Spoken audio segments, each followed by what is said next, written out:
Seri 7 Bukek Xiansu. Pendekar Super Sakti. Audiobook, novel silat.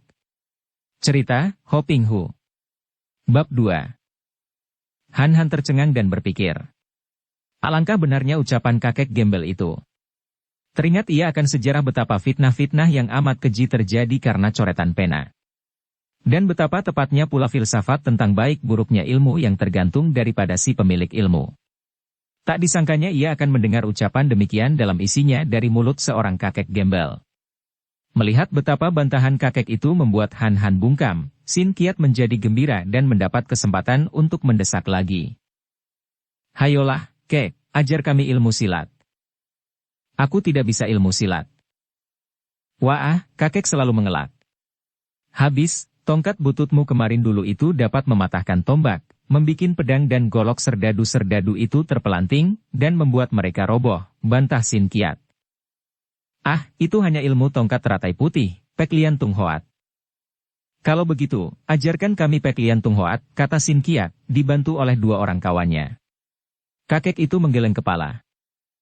Tidak mudah, tidak mudah. Kalian tidak berjodoh dengan kami. Yang berjodoh adalah bocah ini. Siapakah namamu tadi? Han Han. Kau berjodoh dengan kami. Marilah ikut bersamaku. Kakek yang kelihatan lesu dan lemas itu, tiba-tiba sudah bangkit berdiri dan ternyata ia jangkung sekali. Han Han begitu kaget dan herannya sehingga ia tidak dapat menjawab pertanyaan tadi. Kini kakek itu sudah menyentuhkan ujung tongkat bututnya ke pundak kanan Han Han, kemudian membalikkan tubuh dan melangkah pergi dari situ. Anehnya, tubuh Han Han tertarik oleh ujung tongkat yang melekat pundaknya sehingga anak ini pun terhuyung maju dan terpaksa melangkah mengikuti kakek itu. Hei, Han Han menggunakan kedua tangannya untuk melepaskan tongkat dari pundaknya, namun tidak berhasil. Tongkat itu melekat seolah-olah berakar di pundaknya dan ada tenaga membetot yang amat hebat tak terlawan olehnya, membuat ia terseret terus. Han Han adalah seorang anak yang memiliki kecerdikan luar biasa. Biarpun ia seorang anak yang asing sama sekali akan ilmu silat, namun dari kitab bacaan ia sudah banyak mengetahui bahwa di dunia ini selain terdapat sastrawan-sastrawan luar biasa, orang-orang yang pandai berfilsafat dan pandai membuat sajak-sajak indah, juga terdapat orang-orang dari golongan, persilatan, yang disebut pendekar-pendekar sakti. Maka tahulah ia bahwa kakek gembel ini pun tentulah seorang pendekar sakti yang berilmu tinggi. Maka timbul keinginan hatinya untuk mengenalnya lebih dekat dan untuk mengetahui kemana ia akan dibawa. Ia tidak merasa takut, maka ia lalu berkata, Lo Qianpue, kalau memang Lo Qianpue ingin mengajak aku pergi, harap lepaskan tongkat. Tidak enak sekali diseret-seret seperti seekor anjing. Akan tetapi kakek itu tidak mempedulikannya, bahkan kini langkahnya lebar-lebar dan cepat sehingga Han Han terpaksa harus melangkah cepat pula kalau tidak mau terseret. Sebentar saja mereka telah pergi jauh dan teriakan-teriakan Sin Qiat yang mengingatkan bahwa keranjang rotinya masih tertinggal, kini tidak terdengar lagi. Tak lama kemudian mereka sudah keluar dari kota dan terus menuju ke tepi sungai Huangho. Setibanya di tepi sungai, kakek itu melanjutkan perjalanan ke kanan, jadi ke arah utara. Mereka berjalan sudah lebih 3 jam, akan tetapi kakek itu tidak mengeluarkan sepatah kata pun. Han Han yang juga memiliki kekerasan hati dan pada saat itu di samping keinginan tahunya juga merasa penasaran dan mengkal, merasa dirinya dipaksa pergi setengah diculik, tidak pernah bertanya apa-apa pula. Ia berjalan terus di belakang kakek itu. Tentu saja kakek itu yang melangkah lebar dan cepat membuat ia seringkali harus setengah berlari dan tubuhnya sudah lelah sekali. Jalannya tidak rata, menyusup-nyusup hutan dan naik turun.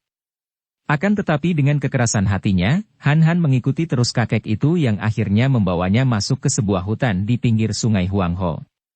Di tepi sungai dalam hutan ini, tampaklah oleh Han Han bagian yang sudah dibersihkan, pohon-pohonnya ditebangi dan terdapat tempat terbuka yang amat luas, bahkan dipagari dengan bambu. Dari jauh sudah tampak bentuk yang aneh dari tempat ini, agak bundar, akan tetapi Han Han tidak tahu apa maknanya. Baru setelah mereka memasuki pintu gerbang dan membaca papan yang tergantung di depan pintu, tahulah Han Han bahwa bentuk bundar dari tempat itu dengan lingkaran-lingkaran aneh adalah bentuk bunga teratai, sesuai dengan nama tempat itu yang menjadi pusat dari perkumpulan Pek Lian Kaipang, Persatuan Pengemis Teratai Putih. Han Han berdebar jantungnya. Sudah banyak ia membaca tentang Kaipang dan ketuanya yang sakti, dan baru sekali ini memasuki sarang Kaipang. Siapakah pangcunya? Kakek itu memasuki pintu gerbang dan tampaklah banyak orang-orang berpakaian pengemis berkeliaran di sekitar tempat itu. Di tengah-tengah terdapat bangunan pondok berbentuk kelenteng dan dari situ mengepul asap hio yang wangi. Para gembel itu melihat masuknya kakek bersama Han Hang namun mereka hanya melirik saja dan tak seorang pun ambil peduli. Kakek itu menghampiri pondok kelenteng, lalu masuk ke ruangan depan di mana terdapat meja sembahyang. Han Han mengikuti dari belakang dan berdiri memandang heran ketika melihat kakek itu tiba-tiba duduk bersila dengan kedua kaki saling bertopangan paha di depan meja sembahyang yang berbentuk teratai, kemudian kakek ini melakukan upacara sembahyang yang aneh. Kedua lengannya digerak-gerakkan, dilonjorkan ke depan, diangkat ke atas, ditekuk ke belakang sambil mulutnya berkemak-kemik membaca mantera yang tidak dimengerti Han Han. Kemudian kakek itu berdiri menyalakan hio dan bersembahyang seperti biasa. Setelah menancapkan hio di tempat dupa, ia melangkah keluar lagi, memberi isyarat dengan lambaian tangan kepada Han Han untuk mengikutinya.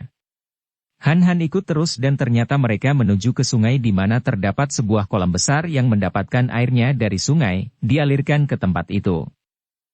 Karena kolam di pinggir sungai itu cukup lebar dan permukaannya sama dengan permukaan air sungai, maka air di situ tenang.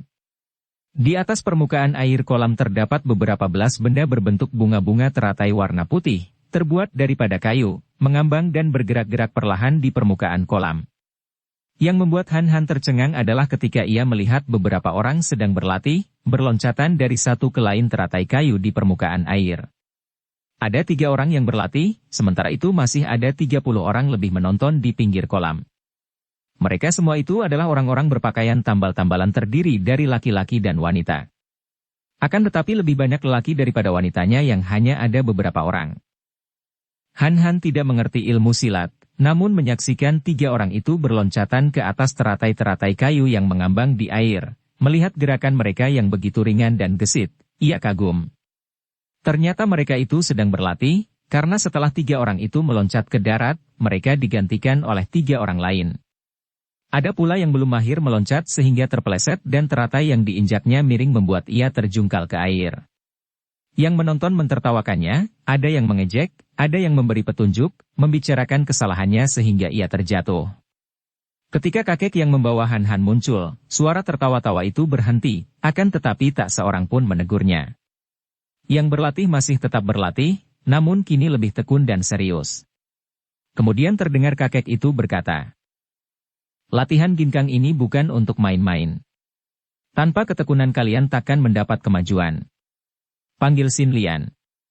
Han Han melihat betapa semua pengemis yang berada di situ amat menghormat dan taat kepada kakek ini. Agaknya kakek inilah ketua mereka. Akan tetapi mengapa mereka itu seperti acuh tak acuh atas kedatangan kakek itu?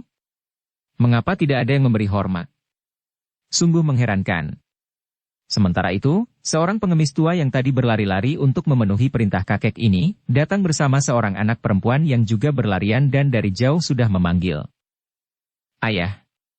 Anak itu menghampiri ayahnya dan memeluk pinggang kakek itu. Si kakek mengelus-elus rambut anaknya dengan penuh kasih sayang. Kembali Han Han tercengang. Kakek ini sudah amat tua, sedikitnya tentu 67 tahun usianya, akan tetapi anaknya baru berusia paling banyak 9 tahun. Juga keadaan anak itu amat mencolok, cantik mungil dan pakaiannya indah bersih, wajahnya berseri-seri matanya kocak gembira. Kehadirannya di antara para gembel itu benar-benar merupakan seekor burung murai di antara sekumpulan gagak. "Lianji, anak Lian, mengapa kau tidak ikut latihan ginkang dengan para pamanmu?" Suara dalam pertanyaan ini halus dan penuh kasih sayang, namun mengandung teguran. "Aku pergi ke hutan, ayah. Bunga mawar sedang bersemi, indah sekali. Ada waktunya berlatih, ada pula waktunya bersenang. Jangan campur aduk. Coba kau perlihatkan latihanmu." Anak perempuan itu tertawa dengan sikap manja, lalu melepaskan ayahnya dan menghampiri tepi kolam. Yang berlatih telah mendarat. Mereka semua kelihatan gembira, memandang ke arah gadis cilik itu, dan jelas tampak betapa mereka semua menyayang anak yang bernama Sin Lian ini. Bahkan kini tidak ada lagi yang berlatih, memberi kesempatan kepada anak itu untuk berlatih seorang diri sehingga tidak mengganggu. "Hei Yit, Anak itu mengeluarkan seruan keras dan nyaring. Tubuhnya lalu meloncat ke tengah kolam, melambung agak tinggi kemudian di udara ia berjungkir balik sampai 2 kali, baru tubuhnya turun dan kakinya hinggap di atas sebuah teratai kayu. Indah bukan main loncatan tadi dan terdengar seruan-seruan. Bagus. Han melongo. Apa yang disaksikannya itu terlalu aneh dan indah. Kagum ia melihat betapa anak perempuan itu kini berdiri di atas teratai kayu yang bergerak-gerak timbul tenggelam dan bergoyang-goyang. Namun tubuh anak itu sedikit pun tidak bergoyang, bahkan terdengar lagi seruannya. Hei Yit! Dan tubuhnya sudah mencelat ke atas lagi, lalu hinggap di atas teratai kayu yang lainnya. Demikianlah, bagaikan seekor katak, anak itu berloncatan dari satu teratai ke lain teratai, makin lama makin cepat sehingga seakan-akan ia terbang di permukaan air. Hanya benda-benda berbentuk teratai itu saja yang bergerak-gerak timbul tenggelam dan bergoyang-goyang. Seruan-seruan menjerit nyaring itu terdengar susul-menyusul dan akhirnya tubuh anak itu mumbul ke atas dan berjungkir balik membuat poksai, salto, sampai 3 kali dan ketika turun ia melayang ke dekat kakek tadi. Tepuk tangan memuji dari para penonton membuat wajah anak perempuan itu makin berseri. Wajahnya menjadi merah karena tadi dia telah mengerahkan banyak tenaga, dan napasnya terengah-engah. Kakek yang menjadi ayahnya mengangkat muka dan terhentilah semua tepuk tangan. Masih jauh daripada sempurna, Lianji. Teratai-teratai itu masih bergoyang terlalu keras. Lihat baik-baik, juga kalian semua. Tiba-tiba tubuh kakek itu melayang seperti sehelai daun kering ke tengah kolam, hinggap di atas teratai, lalu meloncat ke lain teratai, terus-menerus dan cepat sekali. Tidak lebih indah daripada permainan Xin Lian tadi, akan tetapi hebatnya, teratai-teratai yang diinjaknya itu sama sekali tidak bergoyang, seolah-olah hanya kejatuhan sehelai daun kering saja. Kemudian kakek itu mendarat kembali dan berkata, untuk dapat menginjak teratai kayu tanpa menggerakkannya, membutuhkan latihan sedikitnya 5 tahun dengan tekun. Apalagi dapat meloncat dan hinggap di atas bunga teratai aseli, membutuhkan bakat dan latihan yang amat mendalam. Setelah berkata demikian, kakek itu menggandeng tangan Xin Lian, menggapai ke arah Han dan mengajak mereka memasuki sebuah pondok bambu sederhana di sebelah kiri pondok kelenteng. Juga pondok sederhana ini dihias dengan lukisan-lukisan dan ukir-ukiran teratai putih. Bocah ini siapakah, ayah? Xin Lian bertanya ketika kakek itu mengajak mereka duduk di atas bangku. Namanya Han. Siapakah Shemu, nama keturunan, Han? Aku Sisi bernama Han, biasa disebut Han, jawab anak itu. Lo Qianwei ini siapakah? Apakah ketua dari Peklian Kaipang? Kakek itu memandang kepadanya dengan mata terbelalak. Engkau tahu bahwa di sini sarang Peklian Kaipang? Dari mana kau mengenal nama Peklian Kaipang? Han teringat bahwa ucapannya tadi membuka rahasianya bahwa ia pandai membaca. Memang tidak patut bagi seorang yang keadaannya seperti pengemis macam dia ini pandai membaca. Maka cepat-cepat ia berkata, aku hanya mengira-ngira saja, Lo Qianpui. Kulihat di sini semua berpakaian rombeng, tentu merupakan sebuah kaipang. Adapun tentang namanya, di sini kulihat banyak sekali hiasan-hiasan berupa teratai putih. Maka tentu saja aku menduga bahwa nama Kaipang di sini tentulah Peklian Kaipang. Kakek itu mengangguk-angguk. Nah, kau dengar sendiri, Xin Lian. Betapa cerdiknya anak ini. Dia ini adalah calon muridku, dan agaknya dialah yang boleh diharapkan kelak untuk. Aku tidak ingin menjadi murid Lo Qianpui. Han memotong cepat-cepat dengan suara nyaring. Wah, bocah sombong. Xin Lian mendamprat. Kau tidak mau menjadi murid ayah, sedangkan seluruh bocah di dunia ini mengilar untuk menjadi muridnya. Kau tidak tahu siapa ayah? Ayah adalah Lau Pangcu, ketua Lau, yang tersohor di seluruh wilayah Sungai Huangho. Apakah engkau lebih suka menjadi gembel busuk yang tiada artinya, mengandalkan hidup dari sisa makanan? Merah wajah Han. Matanya melotot memandang anak perempuan itu. Ia merasa terhina sekali. Aku bukan pengemis, dan aku tidak suka menjadi murid pengemis. Aku tidak mau menjadi anggota Kaipang. Lagatnya, kau ini pengemis. Bukan. Pengemis. Bukan. Pengemis. Pakaianmu tambal-tambalan, kalau bukan pengemis, apakah kau ini pangeran? Bukan. Aku bukan pengemis, biar pakaianku tambal-tambalan aku tidak pernah mengemis. Tidak seperti engkau, biar pakaianmu baik tapi. Kurang ajar, kau beranikah kepadaku? Mengapa tidak berani? Kalau aku benar, biar terhadap kaisar sekalipun aku berani. Kalau berani hayo kita berkelahi. Aku bukan tukang berkelahi, bukan tukang pukul, tapi aku tidak takut kepadamu. Hayo pukul aku kalau berani. Aku bukan tukang pukul. Kalau aku pukul, kau berani membalas? Tentu saja. Plak. Pipi Han Han sudah kena ditampar Xin Lian sampai Han Han terpelanting dari bangkunya. Ia bangkit dan timbul kemarahannya, akan tetapi Han Han sudah membaca kitab tentang sifat seorang gagah, tentu saja ia malu kalau harus bergelut dengan seorang anak perempuan. Tidak sakit, katanya sambil meraba pipinya yang menjadi merah. Balaslah. Membalas anak perempuan? Untuk apa, memalukan saja. Pukulanmu seperti tahu, tidak terasa sama sekali. Sombong. Xin Lian marah sekali, menerjang maju dan gerakannya cepat bukan main. Duk. Plenggik. Han Han terjengkang roboh. Perutnya menjadi mulas kena ditendang tadi dan kepalanya pening oleh tempelengan yang cukup keras.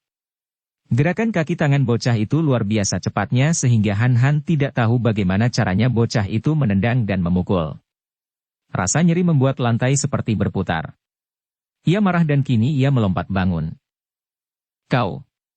Perempuan keji, katanya lalu ia menerjang maju, hendak menampar. Namun tamparannya mengenai angin belaka dan sebelum ia sempat melihat, kembali tangan kiri gadis cilik itu mampir di pipinya, menimbulkan suara nyaring dan terasa amat panas dan pedas.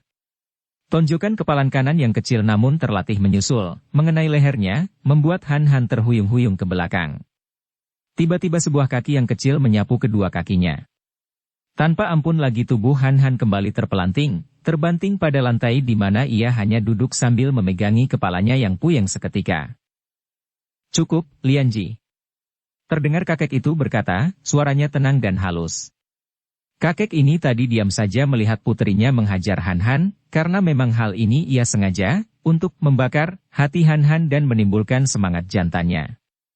Dia menduga bahwa setelah mengalami hajaran tentu bocah itu akan merasa terhina dan sadar betapa perlunya mempelajari ilmu untuk memperkuat diri sehingga kelak tidak akan terhina orang lagi. Ia maju dan mengangkat bangun Han Han, disuruhnya duduk lagi di bangku. Han Han masih pening, ketika ia memandang bocah perempuan itu, wajah yang manis namun menggemaskan hatinya saat itu kelihatan menjadi dua. Memandang benda lain juga kelihatan dua. Maka ia meramkan mata sejenak sampai peningnya hilang, baru ia membuka matanya memandang kakek itu dengan mata penasaran. Nah, bagaimana pendapatmu sekarang? Kalau kau menjadi muridku, tidak mungkin kau akan mudah dihajar orang lain begitu saja. Akan tetapi jawaban Han Han sungguh di luar dugaan Lau Pangcu. Anak ini mengangkat muka dan dadanya, lalu berkata, aku tetap tidak mau belajar berkelahi. Apa sih bangganya mengalahkan lain orang? Mengalahkan diri sendiri baru patut disebut gagah perkasa. Dalam kemarahannya, tanpa disadarinya lagi Han Han mengucapkan ujar-ujar dari kitab. Kembali kakek itu tercengang. Dari mana kamu mengetahui filsafat itu? Filsafat apa? Itu pendapatku sendiri. Mengalahkan dan memukul orang paling-paling bisa disebut sewenang-wenang, mengandalkan kepandaian dan menjadi tukang pukul. Dan mengalahkan diri sendiri? Apa yang kau maksudkan? Kakek itu memancing. Han Han cerdik, ia pandai menutupi rahasianya, maka setelah otaknya bekerja, ia berkata, tidak tunduk kepada kemarahan sehingga tidak memukul orang, tidak merugikan orang lain karena kepingin, tidak melakukan pekerjaan hina biarpun perut lapar, mengalahkan diri sendiri. Dengan ucapan ini ia telah menyindir orang yang telah memukulnya, dan menyindir pekerjaan mengemis yang dianggapnya hina. Bocah bermulut lancang. Ayah, biar kuhajar lagi dia sampai setengah mampus. Lau Pangcu menggeleng kepala. Biarkan dia pergi. Han Han memang telah berdiri dan melangkah pergi dari tempat itu. Ia keluar dari pintu gerbang tanpa ada yang mengganggunya, kemudian dia berlari cepat untuk segera meninggalkan tempat itu. Ia teringat bahwa tadi ia dibawa ke timur, akan tetapi ia tidak ingin kembali ke barat.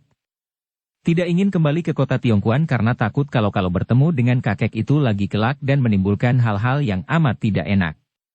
Sekarang saja ia sudah babak belur, perutnya masih mulas, kepalanya masih berdenyut-denyut. Sambil berlari ia teringat akan Xin Lian dan diam-diam ia mengomel. Bocah perempuan yang keji dan galak. Han Han berjalan terus ke timur menyusuri sungai Huangho. Setelah malam tiba, ia mengasuh di pinggir sebuah hutan dan mengisi perutnya yang lapar dengan telur-telur burung yang ia temukan di jalan. Juga ada beberapa macam buah-buah yang dapat dimakan sehingga malam itu ia dapat tertidur nyenyak di pinggir hutan. Pada keesokan harinya, ia melanjutkan perjalanan. Dari jauh tampak sebuah dusun. Uang bekal dan makanan sudah habis, ia harus mencari pekerjaan di dusun itu sekedar dapat makan. Dimanapun juga pasti ada pekerjaan. Biarpun di dusun, para petani membutuhkan tenaga bantuan dan tentu ada orang-orang kaya yang membutuhkan tenaga pula. Asal rajin, tak mungkin orang sampai kelaparan, asal mau bekerja. Tidak seperti pengemis-pengemis itu, hanya bermalas-malasan, ingin makan enak tanpa bekerja, biarpun hanya makanan sisa. Menjijikkan, alangkah hinanya, tentu saja ia tidak sudi menjadi pengemis, biarpun diberi pelajaran ilmu memukul orang. Apalagi selalu berdekatan dengan bocah perempuan yang ganas itu. Ia bergidik kalau teringat akan Xin Lian, sungguh pun harus ia akui bahwa wajah bocah itu manis sekali. Ketika Han Han berjalan sambil termenung sampai di pintu gerbang dusun itu, tiba-tiba terdengar derap kaki kuda dari depan. Han Han mengangkat muka dan memandang. Seorang anak laki-laki sebaya dengan dia, berpakaian indah dan berwajah tampan, menunggang seekor kuda yang besar dan membalapkan kuda itu keluar dari dusun. Han Han cepat minggir, akan tetapi sambil tertawa-tawa anak laki-laki itu sengaja menyerempetkan kudanya sehingga Han Han yang sudah berusaha melompat masih terlanggar dan jatuh terguling. Beberapa orang dusun melihat hal ini berseru tertahan, agaknya mereka takut untuk mengeluarkan seruan keras. Bocah sombong, apakah kau sudah gila? Han Han berteriak marah sambil merangkak bangun. Kuda itu dihentikan dan diputar.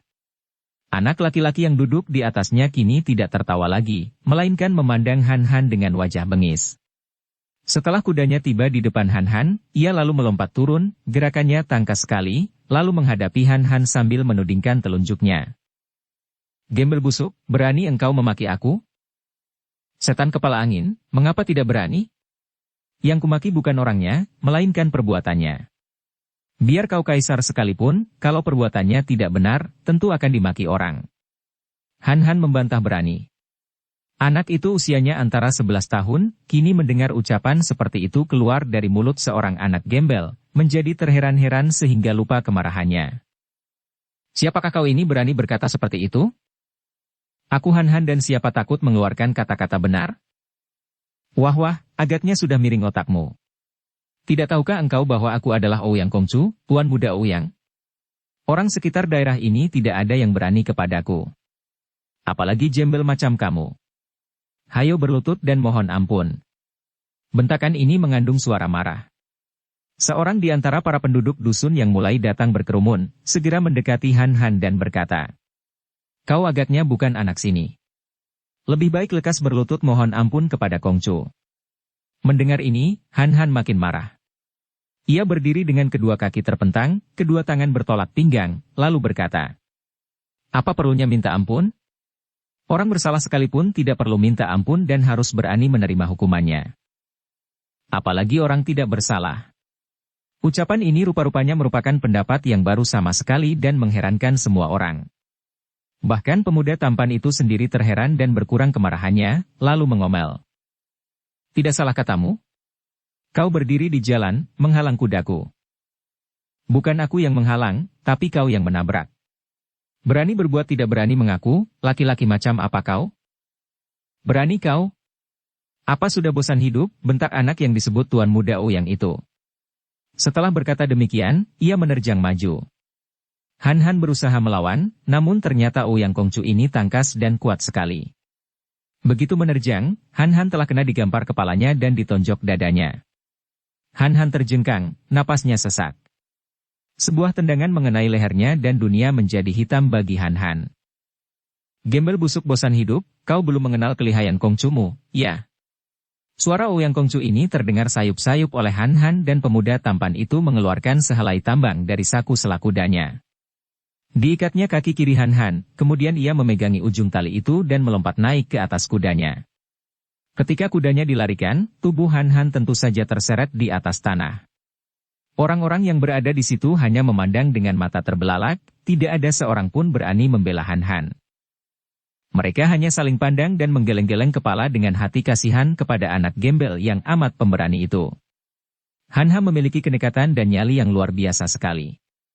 Juga tubuhnya memiliki daya tahan mengagumkan. Hal ini telah dilihat oleh mata yang awas dari Lau Pangcu ketua Peklian Kaipang sehingga kakek itu merasa tertarik dan ingin mengambilnya sebagai murid. Biarpun ia tadi telah dipukul hebat dan kini tubuhnya diseret seperti itu, ia masih tidak merasa takut. Bahkan ia marah sekali.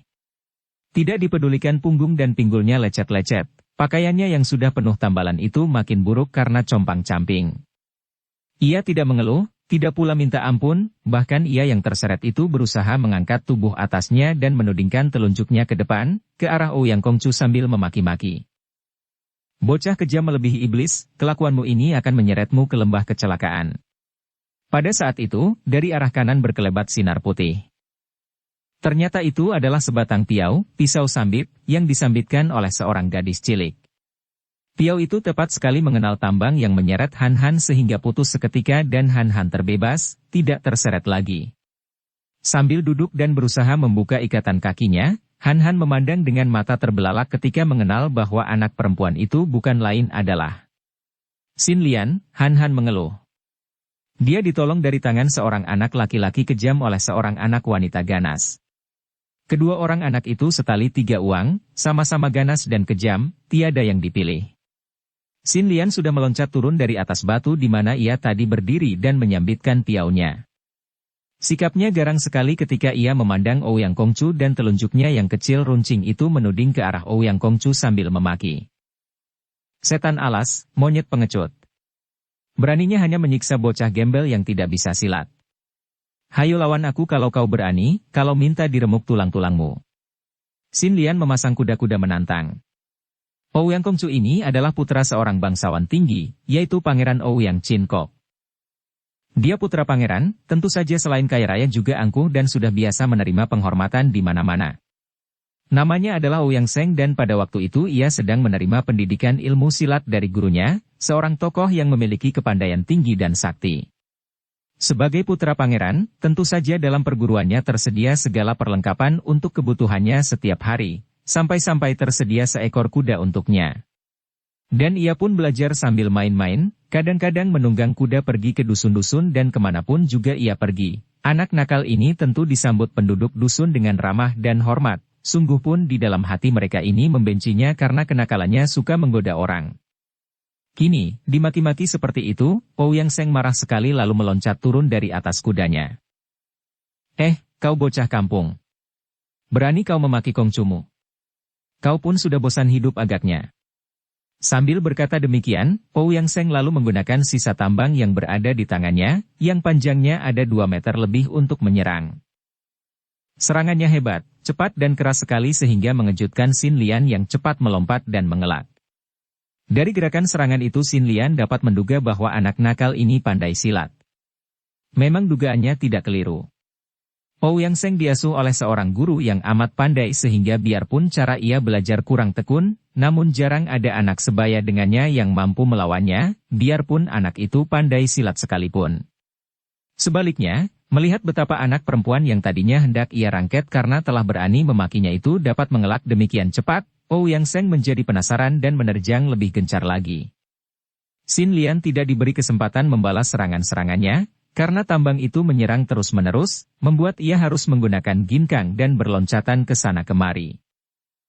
Monyet cilik, monyet curang. Jangan pakai tambang kalau berani. Xin Lian memaki kalang kabut karena ia benar-benar terdesak dan tidak sempat membalas sama sekali, bahkan pahanya telah kena dipecut 1 kali sehingga terasa pedas dan panas. Ouyang Seng tertawa bergelak. Ia kini tahu bahwa biarpun memiliki kegesitan luar biasa, anak perempuan ini masih bukan merupakan lawan berat baginya. Maka ia lalu membuang tambang itu dan berkata, "Majulah kalau ingin merasakan kaki dan tanganku yang sakti." Melihat pemuda cilik itu sudah membuang tambangnya, Xin Lian menjadi girang dan cepat ia menerjang maju dengan kaki tangannya yang gesit. Namun dengan mudah Ouyang Seng menangkis sambil mengerahkan tenaga, membuat Xin Lian meringis kesakitan. Ouyang Seng tertawa lagi, lalu mendesak dengan pukulan aneh. Xin Lian berseru kaget, terhuyung mundur dan tiba-tiba lututnya kena ditendang Ouyang Seng sehingga ia roboh terguling. Tiba-tiba terdengar bentakan nyaring dan tahu-tahu Han Han telah melompat dan menubruk Ouyang Seng dari belakang. Mulutnya mencela. Laki-laki apa tuh yang menyerang perempuan? Kedua lengannya merangkul leher dengan sekuat tenaga, kedua kakinya mengait pinggang. Ouyang Seng terkejut, meronta-ronta. Akan tetapi biarpun tidak pandai silat, Han Han pada dasarnya memang memiliki tenaga besar. Apalagi ia mempunyai kelebihan, yaitu nyali dan kenekatan. Biarpun Ouyang Seng mengobat-abitkannya, ia tetap tidak mau melepaskan rangkulan lengan dan kempitan kakinya, seperti seekor lintah yang kelaparan menempel pada daging gemuk. Lepaskan, lepaskan, kau gembel busuk. Lepaskan. Akan tetapi Han Han tidak mau melepaskannya, bahkan menggunakan tangannya untuk mencekik leher. Penduduk dusun yang menghampiri dan menonton perkelahian ini, tidak berani mencampuri, hanya memandang terheran-heran. Orang-orang tidak ada yang berani melawan Ouyang Kongcu, kini seorang anak perempuan dan seorang pengemis cilik berani menghinanya, memakinya, dan melawannya. Ouyang Seng yang meronta-ronta akhirnya roboh, membawa tubuh Han Han bersama-sama. Mereka bergulingan di atas tanah, bergelut, namun tetap Han Han tidak mau melepaskan kaki tangannya. Ouyang Seng mendapat akal, ia lalu menangkap tangan Han Han dan menekuk jari telunjuknya. Bukan main nyerinya rasa telunjuk itu, sampai terasa menusuk di ulu hatinya. Han Han marah lalu menggigit pundak Ouyang Seng sekuat tenaga. Oh! Aduh! Aduh! Aduh! Ouyang Seng menjerit-jerit, pundaknya berdarah dan akhirnya ia menangis berkaok-kaok, melolong-lolong sambil meronta-ronta. Penduduk dusun yang melihat ini menjadi khawatir. Takut kalau terbawa-bawa, maka mereka lalu memburu dan cepat melerai, menarik Han Han melepaskan rangkulannya, kempitannya dan gigitannya. Hai hik, pengecut besar. Bisanya hanya menangis. Hai hik, kau hebat, Han Han. Xin Lian bertepuk-tepuk tangan. Ia masih duduk karena lututnya yang tertendang itu membuatnya tak dapat berdiri, agaknya terlepas sambungannya. Juga Han Han merasa betapa telunjuk tangan kirinya sakit sekali, seperti patah sambungannya pula. Ouyang Seng tadi menangis bukan hanya karena sakit, melainkan terutama sekali karena ketakutan setelah usahanya melepaskan rangkulan gagal. Kini setelah bebas, ia menjadi marah sekali dan menerjang Han Han dengan pukulan keras. Han Han terjengkang dan terpaksa menerima hantaman dan tendangan. Xin Lian memaki-maki, dan untuk ini, Ouyang Seng segera melompat ke dekatnya dan menendang kepalanya. Biarpun tak dapat bangun, namun Xin Lian yang mengerti ilmu silat mencoba untuk menangkis dengan lengan, dan akibatnya ia pun roboh terguling-guling. Ouyang Seng menjadi mata gelap saking marahnya. Disambarnya sebuah batu sebesar kepalanya dengan kedua tangan dan ia mengangkat batu itu tinggi-tinggi, kemudian dihantamkan ke arah kepala Han Han. Kalau hantaman ini kena, tentu kepala Han Han akan remuk. Akan tetapi tiba-tiba batu itu tertahan dan di situ telah berdiri Lau Pangcu. Sekali renggut batu itu terampas dan dibuang ke pinggir. Anak keji, pergilah. Lau Pangcu berkata dan ia menangkap tengkuk Ouyang Seng terus dilempar ke depan. Tubuh anak itu melayang dan jatuh tepat di atas punggung kudanya. Ouyang Seng maklum bahwa kakek itu amat lihai, akan tetapi dasar seorang anak yang manja, ia malah memaki. Tua bangka gembel busuk. Kalau berani, katakan siapa namamu. Lau Pangcu hanya mengira bahwa anak itu adalah seorang anak bangsawan manja saja, maka sambil tersenyum ia berkata, bocah, aku adalah orang Shilau. Ouyang Seng menarik kendali kudanya, menendang perut kuda itu yang segera meloncat maju dan membalap ke depan, meninggalkan debu mengebul tinggi. Han Han bukan tidak mengerti bahwa nyawanya tertolong oleh kakek itu, dan ia sudah terlalu banyak belajar tentang kebudayaan dan tentang budi. Maka ia segera menjatuhkan diri berlutut di depan kakek itu sambil berkata, saya mengaturkan terima kasih atas pertolongan Lo Cianpue. Lau Pangcu tersenyum. Bangunlah dan mari ikut bersamaku, Han Han. Ia lalu memondong tubuh putrinya dan Han Han terpaksa mengikutinya karena tidak mau dianggap tak mengenal budi. Setelah tiba di sarang Peklian Kaipang, Lau Pancu mengobati Xin Lian dan telunjuk tangan Han Han. Hebat sekali cara kakek ini membenarkan sambungan tulang karena setelah diurut sebentar dan ditempeli koyok, dalam waktu setengah hari saja telah sembuh kembali. Pengalamanmu hari ini tentu telah meyakinkan hatimu, Han Han, betapa pentingnya mempelajari ilmu menjaga diri. Berkali-kali engkau dapat dipukuli orang, dan hampir saja tewas. Aku tidak berniat buruk denganmu, bukan hendak mengajarmu menjadi tukang pukul. Aku melihat bakat yang amat luar biasa pada dirimu yang tak akan dapat ditemukan di antara 10 laksa orang anak, maka engkau berjodoh untuk mewarisi semua ilmuku, Han Han. Akan tetapi, Lo Cianpue, aku tidak ingin belajar silat. Coba sajalah. Dan pepatah mengatakan bahwa tak kenal maka tak sayang. Kalau kau sudah mengenal seluk-beluk ilmu itu, kau tentu akan suka sekali. Sementara ini, biarlah engkau akan menerima menjadi muridku dan coba belajar, hitung-hitung untuk membalas budi kepadaku. Bagaimana? Kakek itu memang cerdik. Ia telah mengenal bahwa bocah ini memiliki watak yang aneh dan keras luar biasa, memiliki kemauan yang tak terpatahkan, tidak dapat dipaksa dan mengenal budi. Karena itu, ia sengaja mengemukakan tentang balas budi untuk mengikat dan memaksa. Dan memang usahanya berhasil, Han Han terjebak. Anak ini sudah mempelajari kitab tentang budi pekerti sampai mendarah daging, di mana diajarkan bahwa setiap budi yang dilepas orang harus dibalas berlipat ganda. Sebaiknya budi sendiri yang dicurahkan kepada orang lain harus dianggap sebagai kewajiban dan segera dilupakan. Baik, Lo Cianpue. Bagus, Han Han. Sekarang engkau telah menjadi muridku. Aku adalah gurumu dan Xin Lian ini adalah sucimu, kakak seperguruan, biarpun dia lebih muda darimu. Baik, Suhu, Tacu, murid, mengerti. Makin kagum hati kakek itu dan timbul persangkaannya bahwa anak ini tentu bukan keturunan orang biasa ketika mendengar Han Han menyebut dia Suhu dan diri sendiri Tacu, kemudian betapa anak itu berlutut di depannya dan Pai Kui, menyembah, sampai 8 kali. Ia mengangkat bangun muridnya itu dan berkata, Han Han, muridku, sebagai seorang murid, pertama-tama engkau harus mengerti apa yang menjadi kewajiban utama seorang murid. Tecu mengerti. Harus taat dan berdisiplin. Taat terhadap segala perintah Suhu, dan berdisiplin dalam memegang tugas, kemudian harus setia dan berbakti terhadap guru. Kalau tadi Lau Pancu hanya kagum saja, kini ia terheran-heran dan tercengang. Xin Lian, dengar baik-baik omongan sutemu, adik seperguruan, ini. Engkau dapat belajar banyak dari dia, Han Han, pendapatmu tadi tepat sekali. Nah, sekarang sebagai perintah pertama dari suhumu, kau ceritakanlah pengalamanmu, siapa orang tuamu dan bagaimana engkau sampai menjadi seorang anak terlunta-lunta dan hidup seorang diri. Han Han terkejut mendengar pertanyaan ini.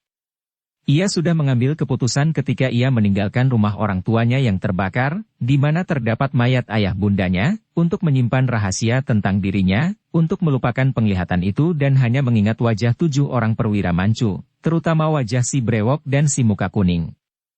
Kini orang yang menjadi gurunya secara terpaksa ini pertama kali mengharuskan dia menceritakan pengalaman dan riwayatnya. Ia menundukkan mukanya, dan begitu rasa penasaran dan sakit hati timbul karena pertanyaan itu mengingatkan ia akan semua malapetaka yang menimpa keluarganya, mendadak ada rasa aneh sekali di kepalanya. Kepalanya sebelah belakang kanan yang dahulu terbanting pada dinding ketika ia dilemparkan Panglima Muka Kuning, kini berdenyutan keras, seolah-olah kepala bagian itu bergerak-gerak dan kepalanya menjadi pening. Ia hanya berkata perlahan sambil menunduk. Tecu tidak dapat menceritakan itu. Tiba-tiba Xin Lian mencela dengan suara keras dan nyaring. Sute, adik seperguruan. Engkau ini murid macam apa? Sudah tahu akan kewajiban murid, akan tetapi pada kesempatan pertama kau telah tidak mentaati perintah guru. Han Han makin marah. Bocah ini benar-benar cerewet sekali, dan ia merasa terdesak. Ia mengangkat mukanya memandang Xin Lian, melihat betapa anak perempuan yang lebih muda daripadanya akan tetapi telah menjadi kakak seperguruannya itu juga memandang kepadanya dengan sinar mata aneh, seperti orang terpesona, terbelalak keheranan. Dengan hati marahan Han memandang dan di dalam hatinya ia memaki. Kau bocah cerewet. Kau seperti seekor monyet yang menari-nari. Mendadak terjadi hal yang amat aneh. Xin Lian tiba-tiba meloncat mundur dan menggerakkan kaki tangannya menari-nari, mulutnya berbisik-bisik. Aku seekor monyet. Menari-nari, aku seekor monyet yang menari-nari. Dan ia menari-nari dengan gerakan lucu, seolah-olah ia meniru gerakan monyet. Lau Pangcu tadinya mengira bahwa Xin Lian yang memang biasanya nakal itu sengaja hendak memperolok-olok dan mempermainkan Han Han, maka dengan bengis ia membentak puterinya yang manja itu. Xin Lian, hentikan itu. Akan tetapi, puterinya yang biarpun manja namun selalu mentaati perintahnya itu, masih saja berjoget, secara aneh dan lucu sambil terus berbisik. Aku seekor monyet menari-nari. Seekor monyet menari-nari. Terkejutlah Lau Pangcu. Ia menoleh dan memandang kepada Han Han dan mukanya berubah pucat, matanya terbelalak. Ia melihat betapa sepasang mata anak ini menyinarkan cahaya yang amat aneh. Manik mata yang hitam itu seperti mengeluarkan api, demikian tajamnya seperti menembus otak, membuat ia tidak mampu menggerakkan bola mata, membuat ia terpaksa memandang sepasang mata itu, seperti melekat, seperti tertarik besi sembrani. Ia mengerahkan sinkang, berusaha melawan, namun terdengarlah suara Han Han, padahal anak itu tidak menggerakkan bibir, terdengar suaranya penuh wibawa, penuh pengaruh luar biasa. Suhu sudah tua, tidak perlu merisaukan Suci yang nakal. Lebih baik Suhu mengasuh dan tidur daripada menjengkelkan kelakuan Suci. Terjadi keanehan kedua. Kakek itu menguap dan mulutnya berkata lirih. Au, aku sudah tua. Ingin mengasuh dan tidur. Lalu kakek itu pun merebahkan kepala di atas meja, berbantal lengan dan tidur. Han Han melongo saking herannya. Ia menoleh kepada Xin Lian yang masih terus menari-nari sambil berbisik-bisik. Aku seekor monyet yang menari-nari. Seekor monyet. Ketika ia menoleh pula memandang gurunya, kakek itu masih tidur nyenyak. Melihat ini, Han Han makin bingung. Tadi ia mengira bahwa Xin Lian hanya mempermainkannya dan menari-nari untuk mengejeknya, maka ketika memandang gurunya, ia merasa kasihan dan hatinya menghibur gurunya agar supaya jangan jengkel dan supaya guru yang tua itu mengasuh dan tidur daripada mempedulikan Xin Lian. Akan tetapi sekarang, gurunya benar-benar tidur dan Xin Lian masih terus menari-nari seperti telah menjadi gila. Dari bingung, Han Han menjadi ketakutan dan diguncang-guncangnya pundak Lau Pangcu sambil berteriak-teriak. Suhu, Suhu. Bangunlah, Suhu. Lau Pangcu serentak bangun dan matanya terbelalak ketika meloncat dari bangkunya. Apa? Apa yang terjadi? Tanyanya seperti orang habis bangun dari mimpi, padahal ia tertidur belum ada 2 menit. Ketika ia menoleh ke arah putrinya, wajahnya kembali menjadi pucat. Kakek ini sudah mempunyai pengalaman yang banyak sekali, akan tetapi apa yang ia alami sekarang ini benar-benar membuat ia tidak mengerti dan terheran-heran. Namun, ia sudah dapat menguasai perasaannya, cepat ia melompat mendekati Xin Lian yang masih menari-nari berloncat-loncatan seperti seekor monyet nakal itu, menangkap pundak putrinya dan menotok punggungnya. Xin Lian mengeluarkan suara merintih perlahan lalu roboh pingsan dalam pelukan ayahnya. Dia kenapa, Suhu? Suci mengapa tadi? Tanya Han Han, khawatir juga menyaksikan semua itu karena kini ia dapat menduga bahwa keadaan Xin Lian tadi tidak wajar, bukan menari-nari untuk mengejeknya. Kakek itu hanya menghela napas panjang, lalu merebahkan tubuh putrinya di atas dipan, memeriksanya sebentar lalu berkata lirih. Tidak apa-apa, sebentar lagi pun sembuh, ia tertidur. Kemudian ia mengajak Han Han keluar. Han Han, mari kita bicara di luar. Dengan hati tidak enak Han Han mengikuti gurunya keluar kamar dan duduk di ruang depan pondok kecil itu. Mereka duduk berhadapan dan Lau Pangcu kini memandang wajah muridnya dengan pandang mata tajam penuh selidik. Makin tidak enak hati Han Han dan ia menunduk. Han Han, pandanglah mataku, perintah kakek itu. Han Han mengangkat mukanya memandang. Sejenak pandang mata mereka bertemu dan jantung kakek itu berdebar. Mata yang hebat, ia merasa betapa sinar mata itu mendesak pandang matanya, menusuk masuk dan membuat jantungnya tergetar. Seperti mata iblis. Akan tetapi saat itu kosong sehingga yang terasa hanya ketajamannya yang menggetarkan dan betapapun kakek ini mengerahkan sinkangnya, akhirnya ia tidak kuat menahan dan terpaksa mengalihkan pandang matanya, tidak kuat lebih lama beradu pandang. Padahal ia telah memiliki sinkang, tenaga sakti, yang amat kuat. Tertipukah ia? Adakah bocah ini murid seorang sakti yang telah memiliki tenaga mujizat? Harus kucoba lagi. Berpikir demikian, Lau Pangcu menggerakkan tangan kanan cepat sekali, tahu-tahu telah menotok jalan darah Kian Keng Hiat di pundak anak itu. Seketika tubuh Han Han menjadi kaku tak dapat digerakkan, akan tetapi hanya sebentar saja karena kakek itu telah menotoknya kembali, membebaskannya. Lau Pangcu menunduk dan makin heran. Jelas bahwa anak ini tidak mengerti silat, dan tidak pernah belajar silat. Orang yang mengerti ilmu silat tentu memiliki gerak otomatis sebagai reaksi atas penyerangan terhadap dirinya. Anak ini sama sekali tidak mempunyai gerak itu, tidak berusaha mengelak atau menangkis, bahkan urat syaraf di pundaknya tidak menentang, tanda bahwa urat syarafnya juga belum terlatih, tidak biasa akan serangan cepat lawan.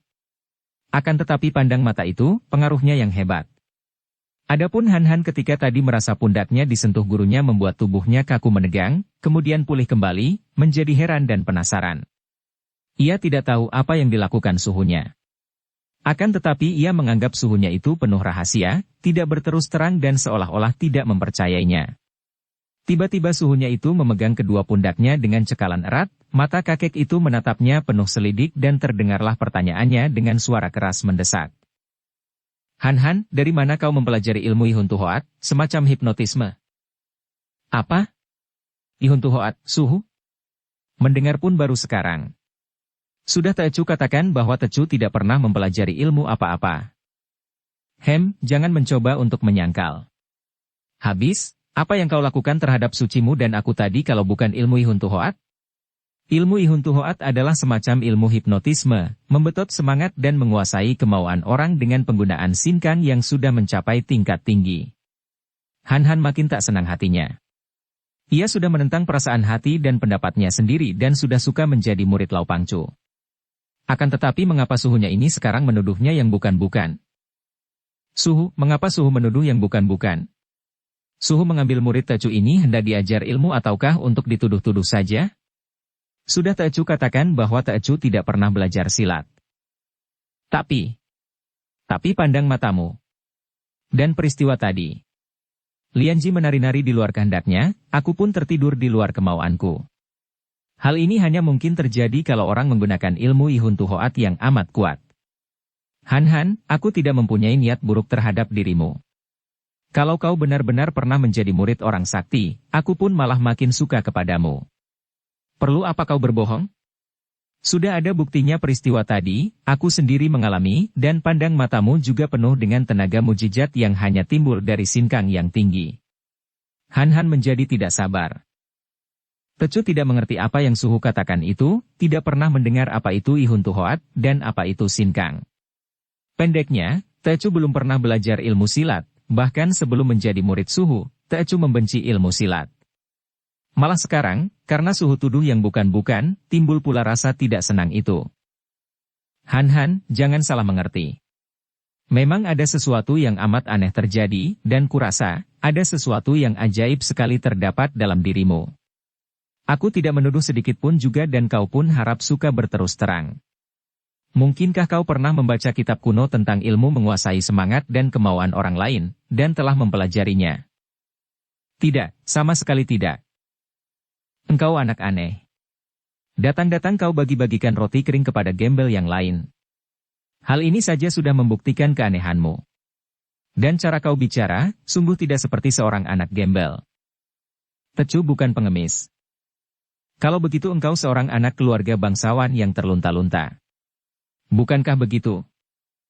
Tidak, tidak. Tecu sudah katakan bahwa Tecu tidak dapat menceritakan asal-usul dan riwayat Tecu. Tecu sendiri hampir lupa. Mengapa Suhu memancing-mancing? Apa artinya riwayat Tecu? Pendeknya, Tecu seorang yang tiada ayah bunda lagi, tiada saudara, sebatang kara. Suhu, Tecu biarpun hidup melarat dan seorang bodoh, namun Tecu berpegang kepada peribahasa Itgan Kijutsu Malam Tui, sepatah kata dikeluarkan, 4 ekor kuda pun tidak kuat menariknya kembali. Lau Pangcu tercengang. Ucapan muridnya ini jelas membuktikan bahwa bocah itu bukan bocah sembarangan, dan bukan hanya memiliki watak yang keras, memiliki pribadi yang aneh, tenaga sakti simpanan yang penuh rahasia, akan tetapi juga memiliki asal-usul yang menarik dan tentu bukan dari keluarga sembarangan. Ia menjadi girang sekali, akan tetapi juga khawatir. Anak ini selain memiliki kekuatan mujizat, juga memiliki watak yang sukar diukur dalamnya, sukar dijenguk isinya sehingga bagi dia yang menjadi gurunya, akan sukarlah untuk membentuk watak bocah ini kelak. Diam-diam ia heran dan berpikir keras untuk menduga, ilmu apakah yang telah dimiliki atau yang masuk secara aneh dalam diri bocah ini. Bersambung ke bab 3. Dukung kami dengan subscribe, follow, like, komen dan share. Terima kasih.